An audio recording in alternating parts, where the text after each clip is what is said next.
Hello guys, ignite classes की online classes में आप सभी का हार्दिक स्वागत एवं अभिनंदन है।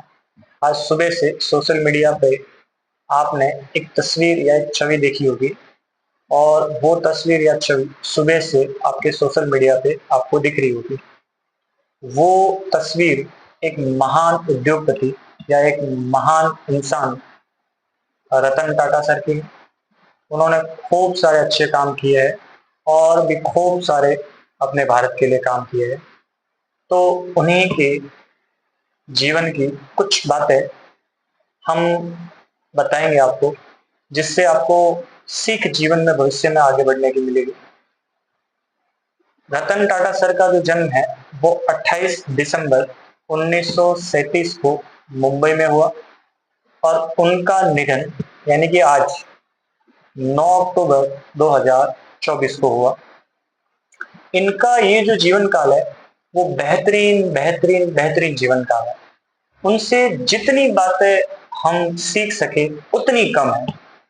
चाहे वो भले जीवन में आगे बढ़ने के बारे में हो, काम करने के बारे में हो, परिवार में रहने के बारे में हो, किसी से कुछ भी काम करने के बारे में हो, सब बातों में वो एक्सपर्ट थे।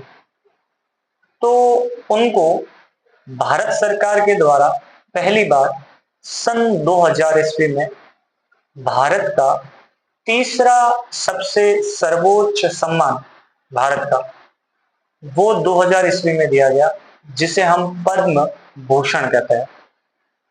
उसी कड़ी में 8 साल के बाद 2008 में रतन टाटा सर को पुनः भारत का दूसरा सबसे सर्वोच्च सम्मान जो है वो प्रदान किया। वो 2008 में किया, जिसे पद्म विभूषण कहा जाता है। हालांकि उनसे जितनी बातें सीखी जाए उतनी कम है। पहली बार अपने भारत में 1998 में, जब भारत सोच भी नहीं सकता था कि कार वगैरह अपने भारत में बन सकती है, तब रतन टाटा सर ने पहल की और 1998 में पहली बार अपने यहाँ भारत में स्वदेशी कार बनाई थी। उस कार का नाम टाटा इंडिका था। हालांकि जब उन्होंने ये कार बनाई, इतनी पॉपुलर नहीं हुई और इतनी फेमस नहीं हुई, लेकिन उन्होंने हार नहीं मानी और उन्होंने ठान लिया था कि भारत भी इस क्षेत्र में आगे बढ़ सकता है और आगे बढ़ेगा। तो उन्होंने जो है टाटा इंडिका नाम की कार बनाई। अब हालांकि जब उन्होंने एक कार बनाई तब इतनी पॉपुलर नहीं हुई, तो धीरे धीरे कंपनी जो है वो घाटे में जा रही थी। तो फिर रतन टाटा सर ने सोचा कि क्यों न इस कंपनी को किसी दूसरी कंपनी को बेचा जाए, ताकि ये कंपनी घाटे में जा रही है उस घाटे से उभरा जा सके। तो उन्होंने एक प्रेस कॉन्फ्रेंस बुलाई और एक नील पोर्ट नाम के जो व्यक्ति थे उनको बुलाया कि हमारी ये जो कंपनी है उनको आप खरीद लो। तो बिल पोर्ट ने रतन टाटा सर को एक बात कही कि जब आपको बिजनेस करना नहीं आ रहा था, जब आपको ये काम सेट नहीं हो रहा था, तो आपने किया ही किया। इतनी बात सुनते ही रतन टाटा सर जो है वो अंदर ही अंदर जो है वो नाराज हो गए। उन्होंने कहा, सोचा मन ही मन ठाना, कुछ भी हो जाए बेहतरीन करके बताएंगे। तो उन्होंने जो है वो कंपनी नहीं बेची और अपने एम्प्लॉय को कहा कि अपने को एक बेहतरीन मदद करनी है और एक बेहतरीन काम करना है, जितना हो सके उतना बेहतरीन बेहतरीन काम करना है। सभी ने मन से काम किया। समय का पहिया घूमा और घूमता है। देखते ही देखते 10 साल निकल गए। 10 साल निकलने के बाद कंपनी धीरे धीरे आगे बढ़ने लगी और ग्रोथ हुआ और टाटा इंडिका काफी फेमस हुई। लेकिन देखते ही देखते उसी 10 वर्षों में जो बिल पोर्ट व्यक्ति थे उनकी कंपनी थी फोर्ड, वो देखते ही देखते घाटे में जाने लगी। अब ये सोच के बिल पोर्ट ने सोचा कि क्यों ना अपन इस कंपनी को बेच दे।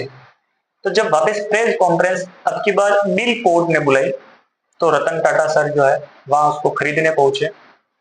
तब bill port Ratan Tata sir को कहता है, देखते ही तो 10 साल पहले मैंने ही आपको ये बातें कही थी और अगर आज आप मेरी कंपनी को नहीं खरीदते तो पता नहीं मेरा क्या होता। तो पहली बात अपने को रतन टाटा सर से यही सीखने को मिलती है कि धैर्य बनाए रखें। कुछ भी हो जाए जीवन में, अचानक कोई कदम नहीं उठाए, आराम से व्यवस्थित सभी काम होते हैं। तो पहली बात ये सीखने को मिलती है कि धैर्य बनाए रखें, समय आने पर सब ठीक होता है और आपकी सफलता है वो शोर मचाती है। ये हुआ उनके साथ में। तो ये एक महान व्यक्ति इतना धैर्यवान हो सकता है, वो बहुत बड़ी बात है। अपने को भी उनके ये जो कदम है उन पर चलना है, तुरंत कोई रिएक्शन नहीं करना है, पहले उसके बारे में सोच विचारना है। वरना होता क्या है कि अपन तुरंत रिएक्शन कर लेते हैं, तो फिर अपना जो काम है वही खत्म हो जाता है। नहीं, तो ये बात अपने को रतन टाटा सर से जो है वो सीखने को मिलती है। दूसरी बात, कहते हैं कि एक बार वो गाड़ी से जा रहे थे, तो वो रेड बत्ती पे वो रुके, सिग्नल पे। तो जब उन्होंने देखा कि पास से एक कोई एक्टिवा या बाइक लेकर कोई व्यक्ति जा रहा था अपने परिवार के साथ में, बारिश हो रही थी, अब वो थोड़ा सा आगे पुल था, उस पुल के नीचे जाके खड़ा हो गया। तो रतन टाटा सर ने ये घटना देखी तो उन्होंने सोचा क्यों ना अपन ऐसा कुछ करें ताकि सामान्य जीवन का व्यक्ति भी, उसको भी ये समस्या झेलनी नहीं पड़े। तो उन्होंने वापस पुनः अपने एम्प्लॉय को एक काम दिया और उस पर रिसर्च करना शुरू किया, और उन्होंने एक ऐसी गाड़ी बनाई जो कम बजट में उन गरीब से गरीब व्यक्ति को भी वो उपलब्ध हो सके। आप सभी ने उस कार का नाम सुना ही होगा, टाटा नैनो कार जो है। हालांकि वो कार इतनी कॉस्टली नहीं थी और इतनी फेमस नहीं हुई, लेकिन एक पहल करना किसी भी क्षेत्र में, वो सबसे बड़ी बात है। हुआ क्या इससे कि बाकी जो भी कंपनियां थी, उन कंपनियों ने अपने गाड़ियों के दाम गिरा दिए कि भाई उन्होंने ये गाड़ी इतने सस्ते में बनाई है और अपन मान लो महंगी वाली गाड़ी बनाएंगे तो उन्हें कोई खरीदेगा नहीं। तो एक गरीब व्यक्ति के लिए कोई सोच सकता है तो वो ही है। दूसरी सबसे बड़ी बात यही है कि जैसे आपने देखा होगा कि रतन टाटा सर जो है वो अपने इंटरव्यू में खूब सारी बातें आपको बताते हैं कि जीवन में किस प्रकार से आपको रहना है या किस प्रकार से आपको जो है वो भविष्य में सहजता से धैर्यवान बन के आपको आगे बढ़ना है। तो ये सारी बातें जो है उनसे सीखने को मिलती है। तभी रतन टाटा सर कहते हैं कि यदि आपके ऊपर कोई पत्थर फेंक रहा है तो उन पत्थर को आप वापस मत फेंको, आप उन पत्थरों को इकट्ठा करो और उन पत्थरों से आप घर बना दो। दूसरी बात वो कहते हैं कि जीवन में उतार चढ़ाव आना बहुत जरूरी है। अगर आपके जीवन में उतार चढ़ाव नहीं आ रहा है, इसका मतलब भगवान ने आपके लिए कोई अच्छा नहीं सोचा है, क्योंकि भगवान खेलता उसी के साथ है जो खिलाड़ी होता है। तो रतन टाटा सर कहते हैं कि जीवन में उतार चढ़ाव आना जरूरी है, वरना जब उतार चढ़ाव नहीं आता, तो आपने देखा होगा ना ईसीजी में एक लाइन आती है, ऐसे ऐसे ऐसे घूमती है, अगर वो सीधी होती है तो डॉक्टर कह देता है कि ये तो मर गया है। तो समस्या ही नहीं आती, इसका मतलब मरा हुआ ही है कि भाई उसकी कोई समस्या नहीं आ रही है। अगली सबसे बड़ी बात वो कहते हैं कि जीवन में माइंड को सेट करो, माइंड में समस्याओं को सेट होने मत दो। वरना अगर माइंड में आपकी समस्या सेट हो गई, माइंड के ऊपर आपकी समस्या हावी हो गई, तो माइंड आपके सोचने की क्षमता जो है वो खत्म कर देगा और भविष्य में आपके आगे बढ़ने की जितनी संभावना है उसको खत्म कर देगा। होता क्या आज के टाइम में कि छोटी सी समस्या आती है तो हम उसके ऊपर सोचना शुरू कर देते हैं कि क्या होगा, ऐसा क्यों हुआ, मेरे साथ ही ऐसा क्यों हुआ, आखिरकार भगवान मेरे साथ में चाहता क्या है। ये सब सोचते सोचते आदमी क्या डिप्रेशन में चला जाता है। तो रतन टाटा सर कहते हैं कि जीवन में माइंड सेट रखो, अपने को क्या करना है, अपना कौन सा गोल है वो सेट रखो। समय आने पर सब सही होगा, तब उसका जवाब ऑटोमेटिक मिल जाएगा, आपको मुंह से बोलने की जरूरत भी नहीं पड़ेगी। पांचवी सबसे बड़ी बात वो कहते हैं कि यदि आप तेज चलोगे तो अकेले दूर जाओगे, और आप मान लो सभी को साथ में लेके चलोगे तो सबसे आगे जाओ। अगर आप अकेले जा रहे हो, तेज चल रहे हो, तो आपके साथ कोई नहीं आएगा। सभी को साथ में लेके चलो तो आप दूर तक जाओगे। ये सब बातें जो है एक महान हस्ती, एक महान उद्योगपति रतन टाटा सर से हमको सीखने को मिलती है। हालांकि मैंने जो बताया वो तो उनके जीवन का एक छोटा सा बिंदु भी नहीं, छोटा सा भी।